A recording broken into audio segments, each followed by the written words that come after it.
السلام علیکم ورحمۃ اللہ وبرکاتہ۔ تمل ناڈو جمعیت علماء ہند کے جنرل سیکریٹری برادرم ایچ بی حسن صاحب سے ایک پیغام ملا ہے جسے میں پڑھتا ہوں، سنیے گا۔ جمعیت علماء ضلع کرور کے انتخابات کا عمل مکمل۔ مورخہ 27 اگست 2025 بروز بدھ صبح 9 بجے بمقام مسجد عمر میں شہر پلے پٹی ضلع کرور کا انتخابی اجلاس انعقاد کیا گیا۔ مولانا محمد یوسف داؤدی صاحب کی صدارت میں پروگرام کا آغاز قرآن کریم کی تلاوت سے ہوا۔ بعدہ نعتیہ کلام پیش کیا گیا۔ مولانا محمد مصطفیٰ صاحب نے افتتاحی خطاب میں جمعیت علماء کے اکابر اور خدمات پر بڑے ہی شاندار اور پرمغز خطاب فرمایا۔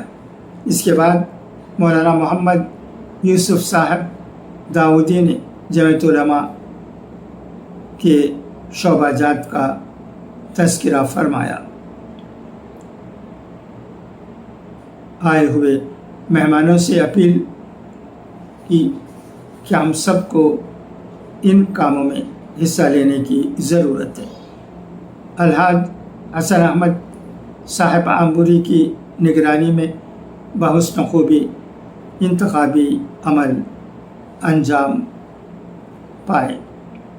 انتخابات میں صدر مولانا محمد یوسف صاحب داؤدی، مولانا ابوالحسن صاحب داؤدی کو جنرل سیکریٹری نائب صدور، مولانا محمد زکریا حسنی صاحب، حاجی لیاقت علی صاحب، مولانا مختار اللہ داؤدی صاحب، خازن حاجی سیف الدین صاحب، معاون خازن جناب محمد شیخ صاحب کو ضلع کرور کے لیے بے اتفاق رائے منتخب کیا گیا۔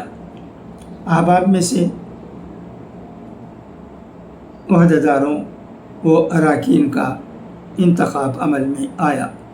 شہر کرور کے صدر مولانا انور الدین قاسمی، سیکریٹری مولانا تمیم انصاری حسنی مظاہری اور خازن جناب اعزاز علی صاحب کو بنایا گیا۔